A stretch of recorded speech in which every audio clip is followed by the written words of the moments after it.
Sponsored by Taylor Freelance, Rainier Ballistics, Hodgson Powders, and JPL Precision. Hey Powerfact fans, it's me again. And we had a question from a viewer about range etiquette. And it's an interesting question, and I think we've kind of touched on it briefly in various episodes, talking about, when you shoot your first match, what's expected of you, besides be on time and, be loosely familiar with the rules. One of the things is, as a shooter, you have responsibilities within your squad beyond just being ready to shoot. So a typical match locally, whether it's USPSA or IDPA, squad size will generally vary between, say, 6 and 15 shooters. And so if you look at the breakdown of the people in the squad, when it's time for the first shooter, say, to come to the line, you've got the shooter, you've got the on-deck shooter who was up next and who should be ready when shooter number 1 comes to the line.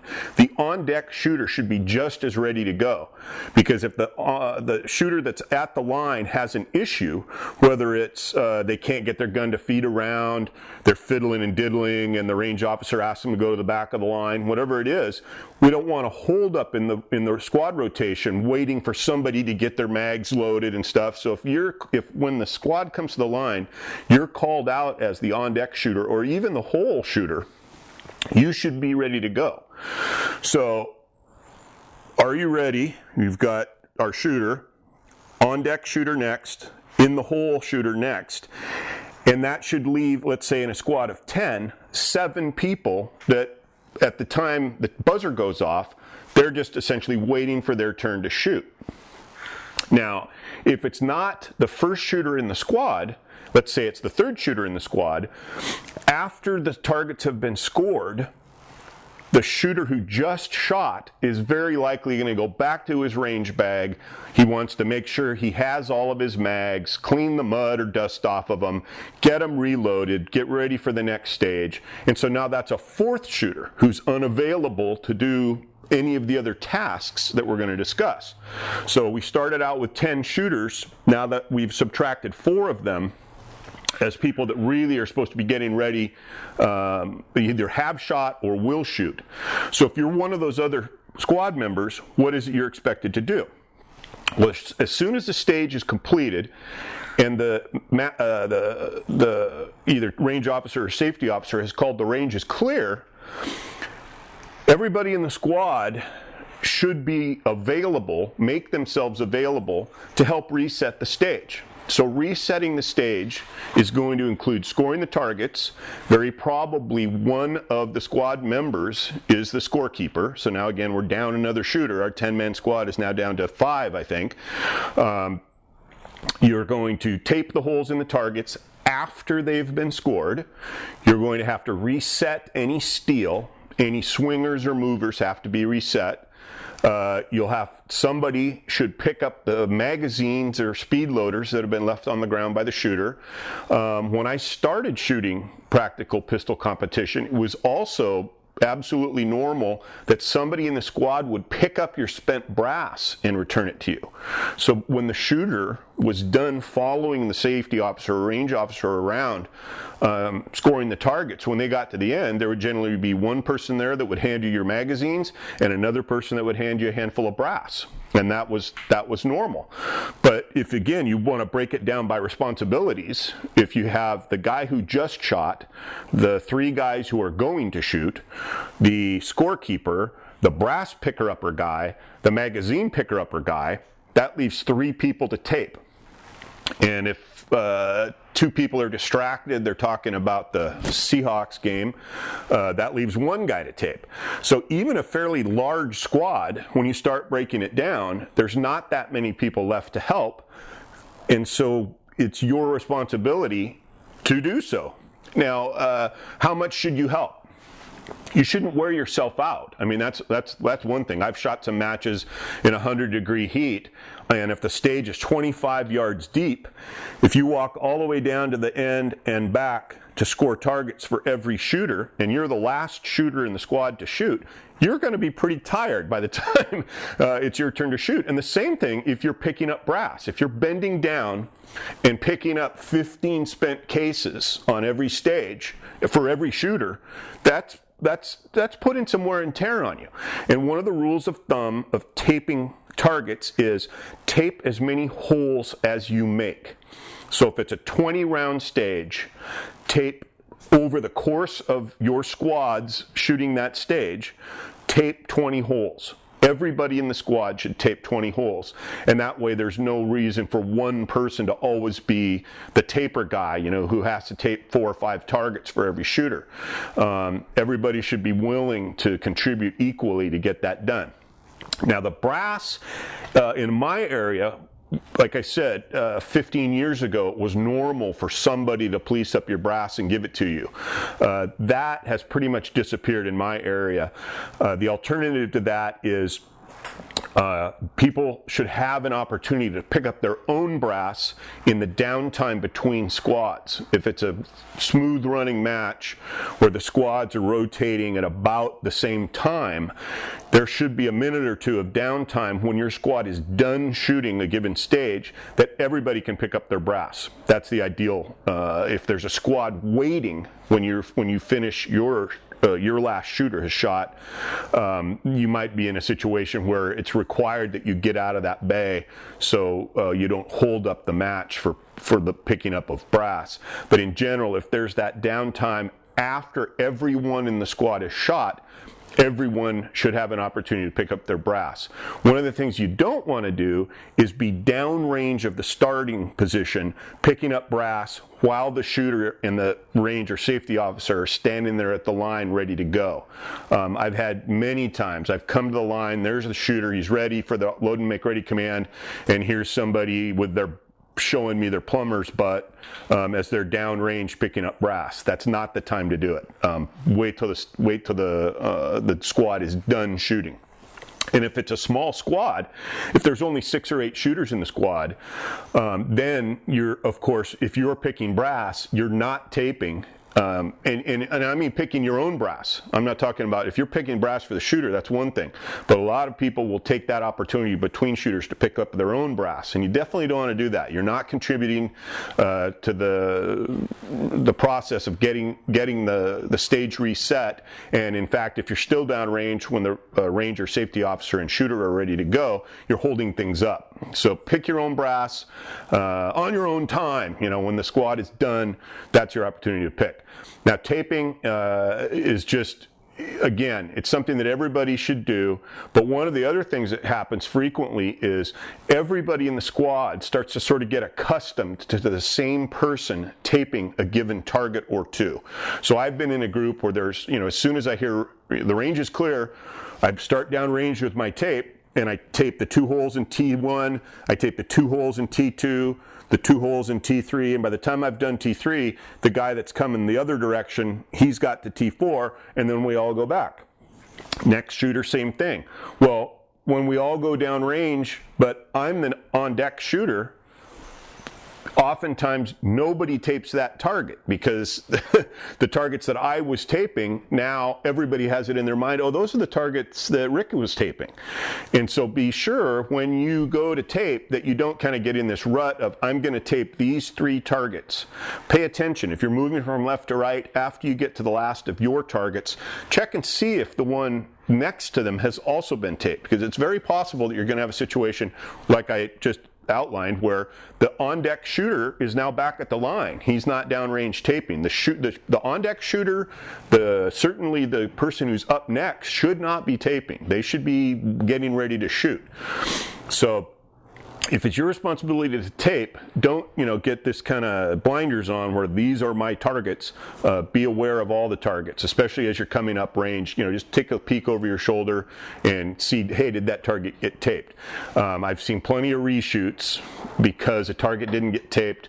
If you can't tell one shooter's hole from another shooter's hole, you've pretty much got to reshoot. So just be aware of that. Do your job, and if you're the on deck, if you're up next or you're the on deck shooter, your job is being ready ready to shoot. You're going to do more good being ready to shoot than going down range, taping, and having the safety officer or range officer standing there at the line waiting for you to come back with a roll of tape in your hand when you should be waiting at the line to shoot.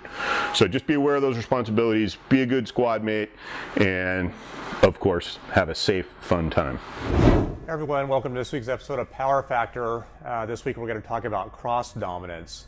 So for those of you who have stumbled upon this video by doing an internet search for cross dominance, this is probably not the video you're looking for.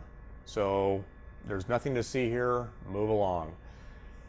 So we're going to talk about cross dominance as it pertains to eye cross dominance issues. This is actually one of the, it can be a troubling issue for a lot of new and beginning shooters. And I got the idea for doing this episode here recently.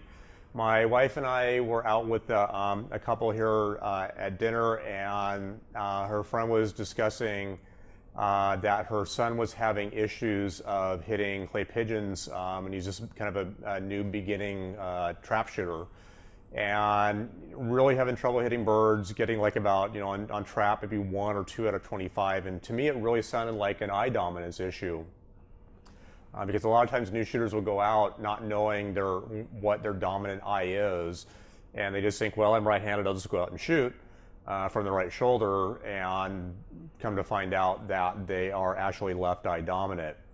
So this kind of started out an interesting discussion here while at dinner. I was saying, okay, well, the way you go off and test for eye dominance is and there's 2 ways that I've heard about doing this. The method that I was taught by my father is you basically make a diamond like this, and you look at something off in the distance, and then you close your left eye, and if that object is still in the center of your diamond, then you are right eye dominant. However, if you close your left eye and all of a sudden it shifts, that means you're left eye dominant. The other method that's done is if you take your finger and just go point at something like this, and you point at it and you close your left eye and it's lined up with your right eye, then you're right eye dominant. If you point at it and you close your left eye and all of a sudden it jumps and you're not pointing at whatever you thought you were pointing at, then you're probably left eye dominant. And a lot of times they'll have you go off and do the same thing with your left hand and your right hand. And there's actually varying degrees of eye dominance. Anthony Matarese has discussed this at length and has mentioned about like kind of a percent of eye dominance. And what he points out is that if you point your finger at something and it's not perfectly lined up, so I'm going to use an example here.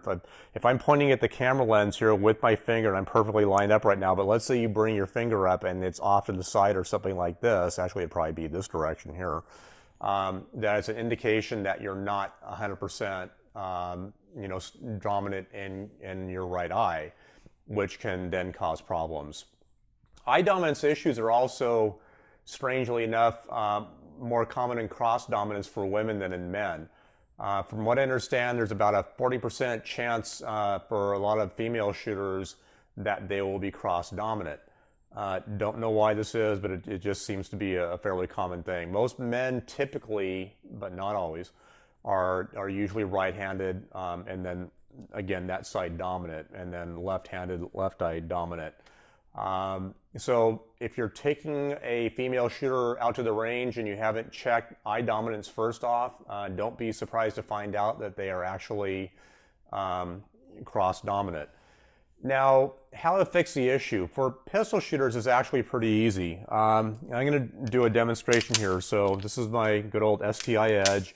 Yes, I still have it, even though I'm shooting shotguns. I still have all my competition guns. Gun is empty. I'm going to apologize here for pointing the gun at the camera because I don't like guns being pointed at me, and even though it's camera, I still don't like guns being pointed at me, but I'm going to do this here just to make the point. So I am right-handed and very strong right eye dominant. So I'm going to basically bring the gun up to the lens here as if I was taking a shot.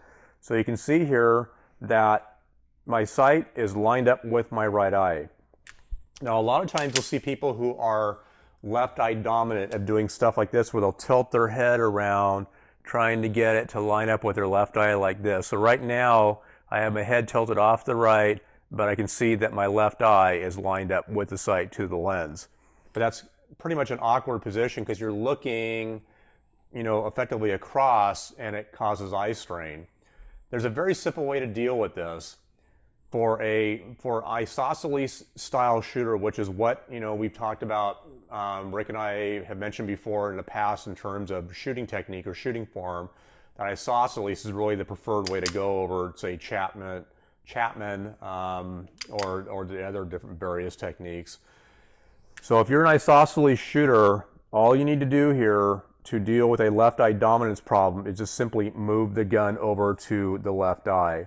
So I need to shut my right eye here to find it because I'm that strong right eye dominant. So right now I am looking down the sights with my left eye at the lens. So it's just a matter of moving it from here to here. And you can see that I'm not moving my head around. I'm just simply pushing the gun over from here to here. Here you're right-handed left eye dominant, and here's your right-handed right eye dominant. So it's just a matter of pushing the gun over. You don't have to crank your head around or do anything like that. It's just a matter of just push the gun over so it's lining up with your strong left eye, and you're done. That's it. That's all you need to do as a pistol shooter. That's definitely the preferred way to go about dealing with an eye dominance problem for pistol shooters. But for shotgun shooters, you have a bigger problem or more issues to deal with. And the problem is that your eye is effectively the rear sight of the shotgun.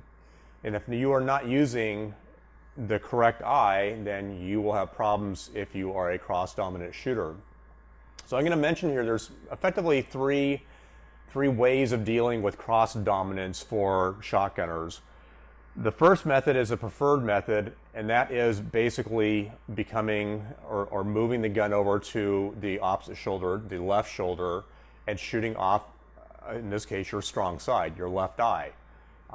This is a challenge for, I'm just going to say, a lot of people who have been using the right-handedness or whatever you want to call it, coordination for many years, because all of a sudden now having to switch to the left-hand side creates a lot of coordination issues.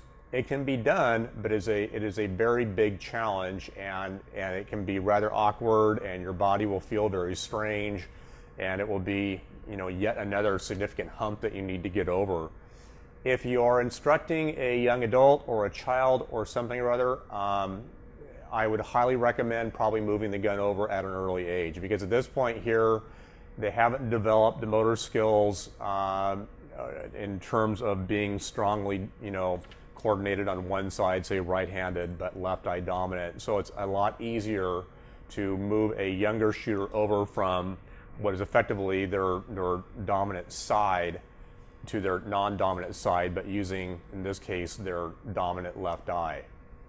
So I really believe that is the preferred method, but unfortunately for a lot of us, it just doesn't work out that way. You can try it, and if it does work out for you, that's great, because you're going to be much better off if you can switch over to your dominant eye and shoot off that shoulder. In the long run, you're going to be much better off doing that. The next technique is basically occluding your eye. And this is probably, in terms of the three techniques, probably the preferred method. In terms of occluding your eye, all you need to do is basically put something over your, in this case here, we're going to say that you're cross-dominant, so you're right-handed, but your left eye is your dominant eye. You want to put something over your dominant eye to take it out of the game, or take it out of the picture, so to speak, and force your right eye to be in control. Now, the method here of placing the dot is actually fairly simple, in that what you want to do is place the dot so that when the shooter gets into a shooting position, in other words, they come into the gun, and usually what will happen is the shooter will come down into the gun. Again, you want to mount the gun into the cheek. You don't want to mount the gun into your shoulder and then bring your head down like that. That's not the way we do it. We bring the gun up to the cheek and then back into the shoulder. But the thing is that in most cases, unless you're shooting a really high rib gun, but in most cases your head will tilt down slightly, and you're going to be looking through the upper part of your lens. That is where you want to put the dot, or the occlusion. Now, the dot usually will be something in about the size of a dime. And you can use Scotch tape. You can go out and actually literally get a dot. There's magic dot, which you probably have heard about before. Some people will use like Vaseline or chapstick or something like that on their glasses, which then can easily be washed off. And again, you know, Scotch tape can be easily removed also. But that is probably the preferred way of going about doing it.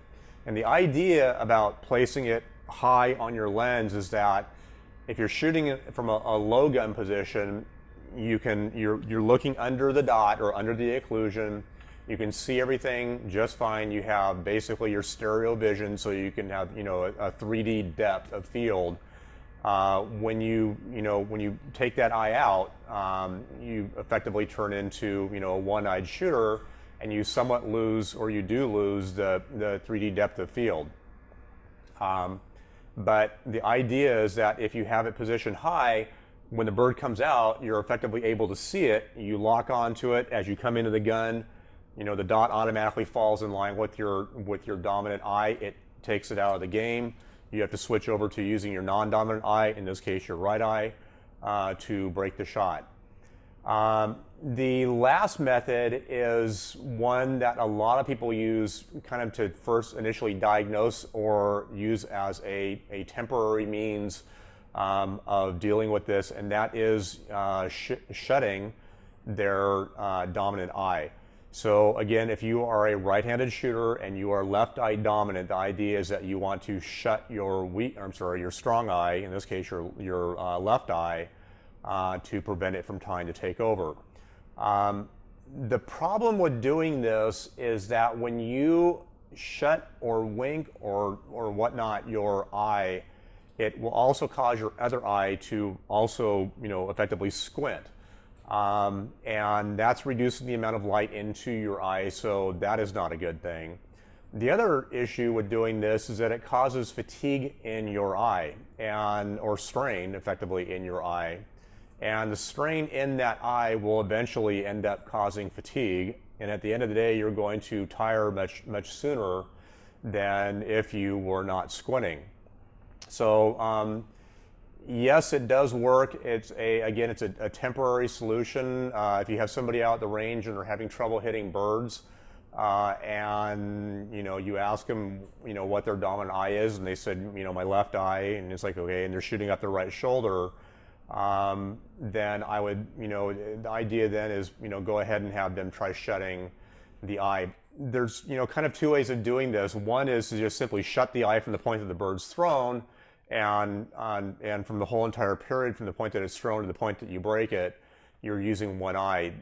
That works, but I think the more preferred way that most people usually find works better for them is to have both eyes open. The bird is thrown, they lock onto it with both eyes, and then at that point they will then shut their, in this case their dominant eye, their left eye, and take the shot with their right eye. Because it usually works out much better. I recall recently here I was out shooting with somebody who didn't do a whole lot of shotgun shooting, but came out to the range, came out to shoot sporting clays, was having a heck of a hard time hitting the birds. Asked him about checking eye dominance. He confirmed, yeah, I'm, you know, left eye dominant, but I'm right-handed. Had both eyes open, which, you know, really is the preferred way of shooting. If you can do it, but he was having just all sorts of problems hitting the bird, and they said, okay, you know, try this. You know, when the bird comes up, both eyes open, lock onto it, shut your left eye, break the shot, and immediately he started hitting birds much more consistently than without doing what he was doing before with both eyes open. So let's go back to, you know, the three methods. Yes, you can switch shoulders, but again, that's probably you know, not a realistic option at this point. The middle option is probably the best option, and the idea there is that with you're shooting with both eyes open, you're occluding your left eye, you're not getting a lot of strain, and that's probably the way you're going to find that works best for you.